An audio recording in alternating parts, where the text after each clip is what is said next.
Hello everyone, this is Ahmed Saleh. In this video, I will share with you all what you need to know about the Liberation Day.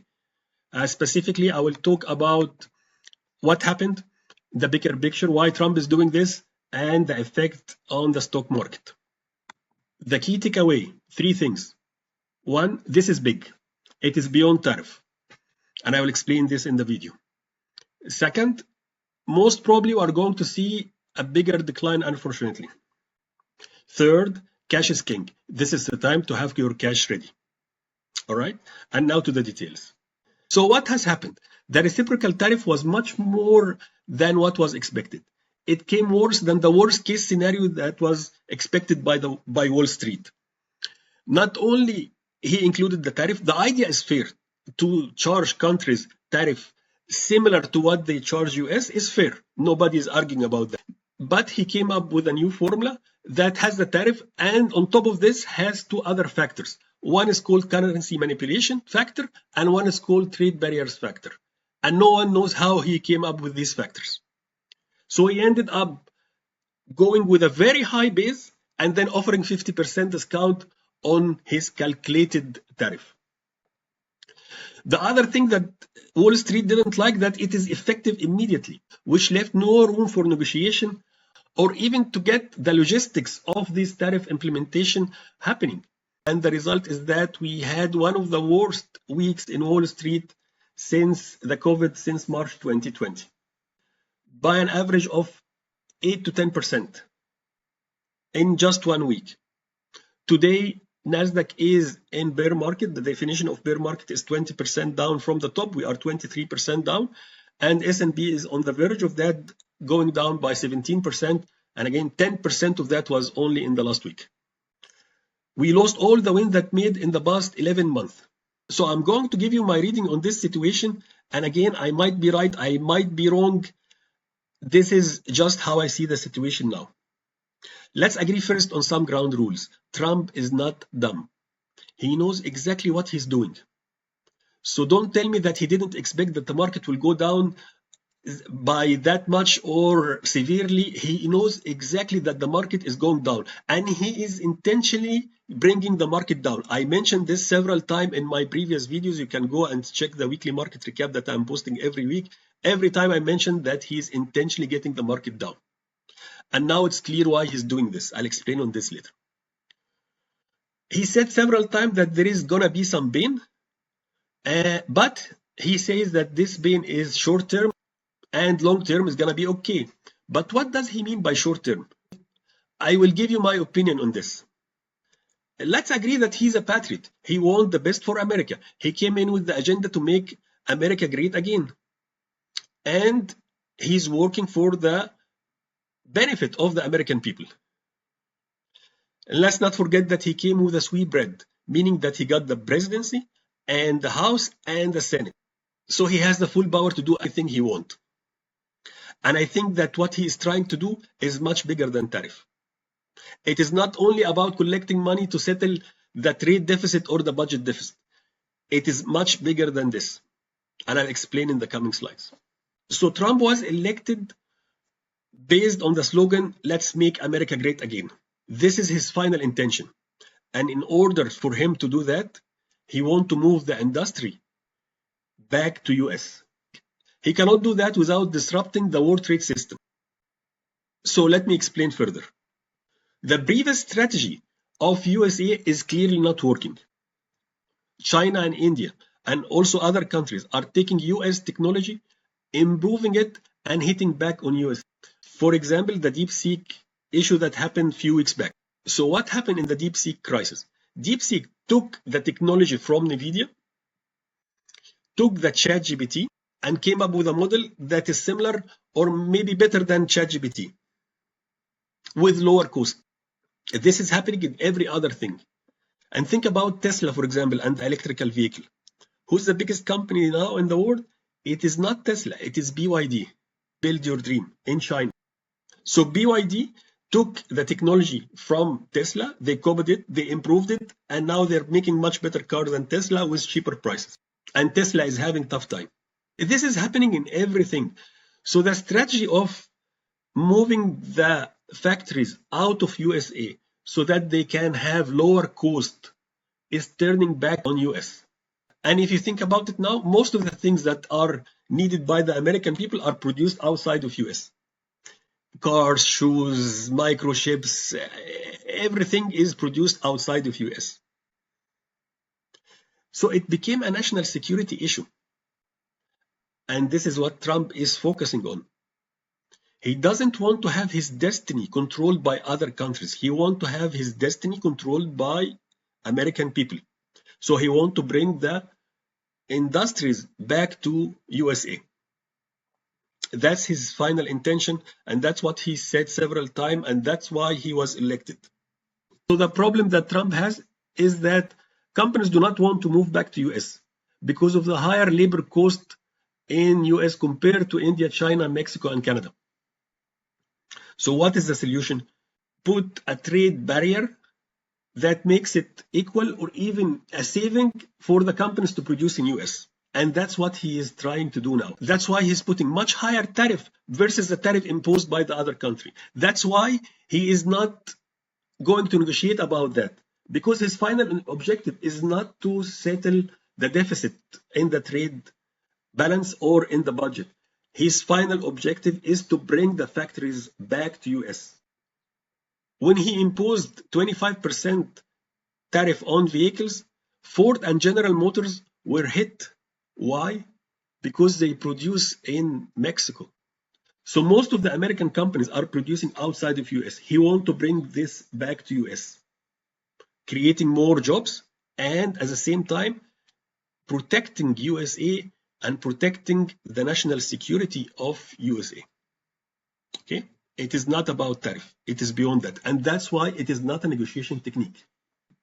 So opposite to the belief of most people, this is not a negotiation technique. He wants to put a barrier so that the companies move back to US. So these tariffs are there to stay. There might be some exception here and there, especially for what he calls a friendly countries. But he is intentional about it. He wants the companies to move back to US, and he wants to disrupt the world trade system. The free trade system, as we know, is now disappearing forever. So what is going to happen on the stock market? I think this is going to have an effect worldwide, not only in US. Several countries will be impacted by this. And I think it's not gonna be a short-term thing. This is gonna take some time. It is not a short-term turbulence only. Think about it this way. If you want to have industries going back to US, you cannot just move it in 1 month or 2 months. It takes at least 2 to 3 years to move a plant or to come up with a new plant in US. This is going to take time. When Trump is talking about short-term turbulence, I think he means years, not only few weeks or few months. And there will be some pain, some business will collapse, will disappear, and some will flourish. There can be a recession, but not only in US. This can be affecting several countries around the world, mainly China, India, and European Union. The conclusion of all this is that the stock market doesn't like uncertainty. So I'm expecting to see some melting of wealth during the coming period. So what are the effects on the stock market? I think this is going to affect the worldwide trading system, and it's going to affect several countries, not only US. And this is going to take some time. So when Trump is talking about short-term turbulence, it is not days, it's not weeks. I think he's talking years, maybe 1 or 2 or 3 years. Because think about it this way. The time that it takes to move a plant or construct a new one is at least 2 to 3 years. There will be some pain, some businesses will disappear and some will flourish, but it will take some time for this to happen. And this can induce a recession, not only in US, but worldwide, in several countries, maybe China, maybe India, and maybe European Union. And the effect of all this in the stock market is very negative. Unfortunately, the stock market doesn't like uncertainty. And this is what we have seen in the last couple of days. And I'm expecting to see that in the coming days as well. So let's dig deeper on the stock market. The surprise was really in the magnitude of the drop and the speed of it. Last week, the major indices lost about 10%. From top, the S&P now is minus 17%, and Nasdaq and Russell 2000 are formally in the bear market. The last time we have seen bear market was in 2022. Oil was down 13%. Something very strange happened last week is that there was an announcement by OPEC that they will increase production. Yes, we know that Trump wants to get the oil down so that they don't have inflation in US. And it seems like OPEC is listening to him. He probably pressured them to produce more oil and reduce the oil prices. Silver was also down 12%. And this is mainly because silver is used in industries. And if you have a recession, then this will affect the silver usage. Also, the gold was down 3%. Bitcoin was also down 3%. So gold and Bitcoin was relatively stable versus the rest of the assets. Let's compare the drop that we have seen, 17% in 7 weeks, with the 2022 bear market. In 2022, there was a high expectation of recession, and the market dropped for a year, a complete year, with 25%. You recall we dropped 17% in just 7 weeks. So this is going to be much bigger than what we have seen in 2022 recession expectation. And note that it took 1 year to go back to the same level that we had before the crisis started in 2022. 1 full year. So 1 year down, 1 year up. Let's compare this as well with what happened in COVID-19. The drop at that time was 35% in just 5 weeks. So it is very similar to what we are seeing right now, 17% in 7 weeks. So maybe we'll see more. And it took 7 months to go back to the same level of the pre-COVID. 7 months. So let's compare this with the tariff that was imposed by Trump in Trump 1.0 in 2018. At this time, we had 2 cycles of drop. The first one was 2 weeks drop, recovery in 7 months, and the drop was about 12%. And the second cycle was 3 months drop with 20% that took 4 months to go back to the pre-drop. Okay? 7 months recovery, 4 months recovery. Last thing I want to compare with is the financial crisis in 2008. So this was a severe one. The drop was 56%. It took 14 months to go down. And then it took 4 years to go back to the same level of the pre-financial crisis. Okay. So why I'm sharing all this and what are the key takeaways of this? First, recovery takes time. The shortest we have seen in the last 4 incidents is 4 months to 4 years recovery. It takes time. Don't try to catch a falling knife. You will have plenty of time to catch it later. Okay? At least 4 months to catch it, if not longer. Number 2, the drop is normally faster than the recovery. Number 3, in each drop, there are periods where the market rebounded. But this was short term. The rebound was short term and the main direction was going down. So given the scale of what we are seeing right now and that it is affecting all the countries, Trump put tariff on all the countries around the world with at least 10%. So given the scale of this, I think this can be equal either to COVID or to the financial crisis that we have seen. So the drop can be either 35% to 56%. And the recovery can take from 7 months to 4 years. This is what happened in these 2 incidents. I might be pessimistic a little bit, but this is my reading to the market. Again, I might be right, I might be wrong. So this is how I read the situation. So one area that we need to look at is the Fed rate cuts projection. If you recall, we had 2 rate cuts projected for the current year. Now this has moved last week to 3 and 4 rate cuts. Unfortunately, this is an unhealthy rate cut. The healthy rate cuts is when inflation going down and economy is doing good. But these rate cuts are due to a recession fear.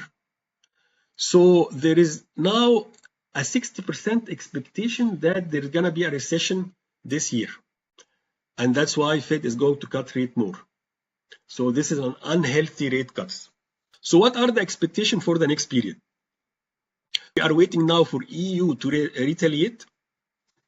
And we are waiting for US to retaliate back on EU and China. And if things goes like this, it's going to be an eye for eye, and then the market will have a recession. Unfortunately, it is not a good expectation for the coming period, but I am not optimistic. And Trump will not go back to what he is saying because he has a bigger target, as we talked. So what can you do now? First, cash is king. Try to get your cash out of the market. If you are stuck inside the market, liquidate at any rebound.